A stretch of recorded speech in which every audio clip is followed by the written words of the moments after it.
Students, exercise 8.1 application of integration का जो chapter एक और है एरिया बाउंडेड रीजन, उसका एक्सरसाइज 8.1 एनसीईआरटी का एक क्वेश्चन है। Find the area of region in the first quadrant enclosed by x-axis, line x is equal to √3y and the circle x square plus y square is equal to 4। अब ये जो form है ये already लिखा हुआ कि circle का equation है, तो हम थोड़ा सा सर्कल का कॉन्सेप्ट समझते हैं। देखिए, कॉन्सेप्ट ऑफ सर्कल में ये है कि अगर x square minus a square plus y minus x minus a का whole square plus y minus b का whole square is equal to r square है, इट मींस ये है कि a और b इस सर्कल का सेंटर है एंड r रेडियस है। अब अगर कोई दूसरा फॉर्म है x square plus y square is equal to r square, it means क्या है कि यहाँ a और b का वैल्यू 0 है, तो उसका जो सेंटर होगा वो ओरिजिन हो जाएगा 0 0 और रेडियस तो सेम ही रहेगा r स्क्वायर। तो इस तरीके से ही हमारे पास ये जो दिया हुआ है सर्कल का इक्वेशन, यहाँ से हम सॉल्यूशन उसका स्टार्ट करते हैं। सर्कल का इक्वेशन दिया हुआ है x square plus y square is equal to 4। तो ये जो 4 दिया हुआ है इसको हम लिख सकते हैं 2 स्क्वायर, इसको हम नीचे लिख देते हैं, यानी कि x square plus y square is equal to 2 square. यहाँ पे जो रेडियस होगा हमारा वो 2 हो गया। इस तरीके से एक हम सर्कल ड्रॉ कर लेते हैं, सर्कल ड्रॉ कर लेते हैं जिसका रेडियस होगा 2। तो एक सर्कल ड्रॉ करते हैं जिसका रेडियस होगा 2। ठीक है, ये सर्कल ड्रॉ हो गया जिसका रेडियस होगा 2। अब देखिए, एक और दिया है कि bonded by what, enclosed bye x axis. तो ये तो हमारा हो गया एक्स एक्सिस, ये हो गया एक्स एक्सिस। उसके बाद कह रहा है एक लाइन भी है x is equal to √3y। तो x is equal to √3, x is equal to √3y है, तो इसका लाइन कैसे ड्रॉ करते हैं यह भी देख लीजिए। ये x is equal to √3y दिया हुआ है। सबसे अच्छा तरीका ये है कि एक टेबल बनाइए, यहाँ x और यहाँ y लिखिए, और y का वैल्यू अगर 0 पुट करेंगे तो √3 इंटू 0 x का भी वैल्यू 0 आ जाएगा। अगर y का वैल्यू 1 पुट करेंगे तो x का वैल्यू √3 इंटू 1 √3 आ जाएगा, और ये √3 का जो वैल्यू है 1.732 होता है, यानी 2 से कम ही। यहाँ पे हम इस दोनों लाइन को ड्रॉ, इस दोनों पॉइंट को ड्रॉ करने का कोशिश करते हैं। तो पहला तो हमारा ओरिजिन ही मिल गया 0 0। दूसरा है कि पहला पॉइंट है 0 0 और दूसरा पॉइंट है हमारा √3 और 1। तो √3 मतलब 1.7। तो ठीक है भाई, एक्स एक्सिस पे 1.7 लेना है, तो एक्स एक्सिस पे 1.7। अब आप ही बताइए, इसका रेडियस है 2, तो 1.7 तो 2 से पहले ही होगा, समथिंग यहाँ पे सपोज कर लेते हैं, और बाई एक्सिस पे है 1। तो सपोज अगर 2 इतना बड़ा है तो इसका हाफ ये होगा, यानी कि करीबन यहाँ से पास कर जाएगा, यहाँ से इस पॉइंट से पास करेगा। तो हम एक लाइन ड्रॉ कर देते हैं, ये हमारा हो गया लाइन। इस लाइन का इक्वेशन हो गया x is equal to √3y। ध्यान से समझते जाना।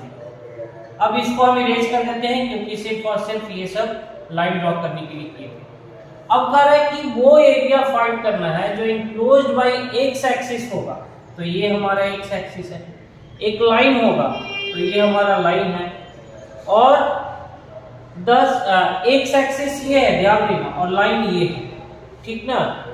और the circle x square plus y square, ये हमारा सर्कल है। तो अब देखो, ये एक्स एक्सिस है, इसी एरिया को फाइंड करना है हमको। इस एरिया से मतलब नहीं है क्योंकि लिखा है एक्स एक्सिस, वाई एक्सिस लिखता तो फिर हम वाई एक्सिस वाला भी फाइंड करते। तो ये हम इसको एरिया को फाइंड करना चाहते हैं, ये एरिया। अच्छा, ये एक और बात समझाना है कि एरिया यहाँ इंक्रीजिंग भी है डिक्रीजिंग भी। आप देखेंगे तो जैसे जैसे हम x का लिमिट 0 to 2 बढ़ाते हैं, पहले तो एरिया इंक्रीज होता है इस पॉइंट तक, पहले तो एरिया इस पॉइंट तक इंक्रीज होता है और फिर क्या होता है, एरिया डिक्रीज होता है। तो ये जो है यानी कि यहाँ पे ये ध्यान से देखो, ये वाला जो लाइन है किस पॉइंट में इंटरसेक्ट करता है, इसके लिए हमको सर्कल और लाइन के इक्वेशन को सॉल्व करके और पॉइंट निकालना पड़ेगा। तो सर्कल का इक्वेशन है x square plus y square is equal to 4 और लाइन का इक्वेशन है x is equal to √3y। x का वैल्यू इसमें पुट करते हैं तो √3y का whole square plus y square is equal to 4, यहाँ से 3y square plus y square 4y square is equal to 4 cancel out हो गया, y square is equal to 1, y is equal to निकल कर आ जाएगा ±1। अगर यहाँ y का वैल्यू पुट करेंगे तो y का वैल्यू जैसे ही ±1 पुट करेंगे, यानी कि अब देखिए पुट करते हैं यहाँ पे तो क्या होगा, x is equal to √3 plus -1, तो हमारे पास x इज इक्वल टू ±√3 आ गया। इसका मतलब दो पॉइंट x y कोई अगर पॉइंट है तो मेरे पास दो पॉइंट है, पहला तो कि x का वैल्यू अगर √3 लेते हैं तो y का वैल्यू प्लस वाला लेना पड़ेगा, और दूसरा कि अगर x का वैल्यू -√3 लेते हैं तो y का वैल्यू -1 लेना पड़ेगा। इस तरीके से मेरे पास एक पॉइंट ये हो गया प्लस वाला √3 1 और दूसरा पॉइंट ये हो गया माइनस वाला -√3 -1। हमको इससे कोई मतलब नहीं है क्योंकि सिर्फ और सिर्फ यही एरिया निकालना है। यहाँ से x का वैल्यू देखिए √3 है, ठीक है, तो हम क्या करेंगे, क्योंकि एरिया इंक्रीजिंग डिक्रीजिंग दोनों है, इसलिए इसको दो पार्ट में डिवाइड करके और फाइंड करेंगे। तो ये 0 है, ये √3 है, ये 2 है, ये ध्यान दीजिएगा। अब देखिए, अब हमको फाइंड करना है इनक्लोज्ड एरिया। अब फाइंड करना है enclosed area is equal to integration of, अब ध्यान दीजिए, एक तो यहाँ पे हम ले लेते हैं O A, यहाँ ले लेते हैं A, फिर इस पॉइंट को ले लेते हैं B, इस पॉइंट को ले लेते हैं C। तो पहले तो enclosed area is equal to area of, या ऐसा लिख देते हैं area OAB triangle, OAB triangle तो है ही है, प्लस इसको BAC प्लस एरिया BAC। अब देखिए इस एरिया को निकालने के लिए 0 to 3 लिमिट इसका 0 to √3 हो जाएगा, और इसमें इस पार्ट में क्या है, लाइन है, तो लाइन है तो यहाँ पे क्योंकि x के अलॉन्ग में इंटीग्रेशन कर रहे हैं तो यहाँ बाई dx ले लेंगे, ठीक है, और प्लस यहाँ पे देखिए, यहाँ पर भी √3 to 2, यहाँ पे जो लिमिट होगा √3 to 2, और इस बार भी x एक्सिस के अलॉन्ग हो रहा है तो यहाँ भी बाई dx ले लेंगे। लेकिन ये 0 to √3 में लाइन है तो ये हम यहाँ पे थोड़ा लिख देते हैं, ये लाइन है और यहाँ पे सर्कल है, ये ध्यान से देखना। तो अब ये जो इंटीग्रेशन 0 to √3 होगा इसमें लाइन लिया जाएगा, y का वैल्यू क्या है, तो y का वैल्यू √3y है, तो ये हो जाएगा y का वैल्यू नहीं है, ये x का है, तो यहाँ से y का वैल्यू निकालना पड़ेगा x/√3। क्या निकालना पड़ेगा, x/√3 निकालना पड़ेगा, तो यहाँ हो गया x/√3 dx। ये लाइन का हो गया, प्लस सर्कल वाला, तो अब सर्कल का अलग है तो यहाँ से सर्कल भी निकालना पड़ेगा, तो अलग हम इधर में निकाल ले रहे हैं। यहीं पे देखिए सर्कल में भी y का वैल्यू निकालना है, तो यहाँ से क्या हो जाएगा, y square is equal to 4 - x square, और y इज इक्वल टू हो जाएगा √4 - x स्क्वायर, तो y इज इक्वल टू हो जाएगा √3 थोड़ा ज़्यादा बड़ा हो गया। यहाँ √3 to 2 √4 minus x square, √4 minus x square dx। चलिए सो इसका इंटीग्रेशन, तो √3 तो बाहर निकल जाएगा, तो 1/√3 बाहर निकल गया, और इसका हो जाएगा एक्स स्क्वायर अपॉन 2, और अपर लोअर लिमिट तो वही होगा 0 to √3, प्लस इसका इंटीग्रेशन अगर आप निकालना चाहें तो इसके लिए मैं ऑलरेडी फॉर्मूला लिख के यहाँ पे रखा हूँ, x/2, तो यहाँ पे x/2, उसके बाद क्या √a² माइनस एक्स स्क्वायर, यानी ये same function 2² minus x square, ठीक है, प्लस a²/2, यहाँ a² है क्या 2²/2, यानी कि 2² 4, तो 4/2 2, साइन इनवर्स x/a, यानी x/a का वैल्यू क्या यहाँ पे है 2, ये हो गया, और इसका जो अपर लोअर लिमिट होगा वो तो यही होगा √3 से 2, ये हो गया √3 और ये हो गया 2।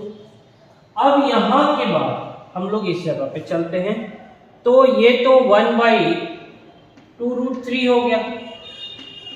अब देखिए ये यहाँ पे √3 पुट करेंगे तो √3 का स्क्वायर, एक बार हम पूरा लिख ही देते हैं ताकि कोई दिक्कत ना हो, x² 0 to √3 plus x/2 √2² minus x square plus 2 sine inverse x/2, और अपर लोअर लिमिट √3 to 2। आगे बढ़ते हैं तो क्या होगा 1/2 √3, इसका अगर √3 का स्क्वायर 3 हो जाएगा, 3 - 0 3, प्लस इसका अगर 2 पुट करेंगे तो 2/2 1, 2² माइनस 2², तो ये वाला जो अपर लिमिट है ये पॉइंट 0 हो जाएगा, ये वाला टर्म ये तो 0 हो जाएगा, प्लस इसमें पुट करते हैं तो 2 × साइन इनवर्स 2/2 1 हो जाएगा, और साइन इनवर्स 1 का वैल्यू क्या हो जाएगा, एक बार लिख ही देते हैं, साइन इनवर्स 1 प्लस ये तो हो गया, एक बार माइनस लोअर लिमिट पुट करते हैं, तो लोअर लिमिट में √3/2 √2² 4 माइनस √3 का स्क्वायर 3 × 1 हो जाएगा, और plus 2 × sine inverse √3/2, 2 × sine inverse √3/2, और जो लिमिट है वो वही है, √3 लोअर लिमिट है और अपर लिमिट है 2।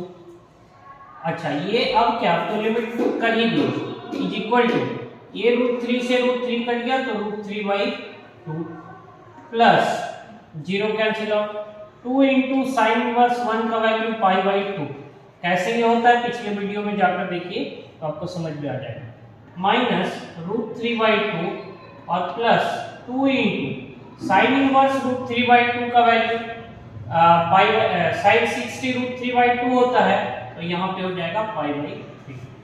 यहाँ से आप देखिए ये दोनों कैंसिल आउट हो जाएगा, तो यहाँ बच जाएगा π - 2π/3 इज इक्वल टू 3π - 2π, तो ये आ जाएगा π/3, ये हमारा आंसर आ गया। Thank you.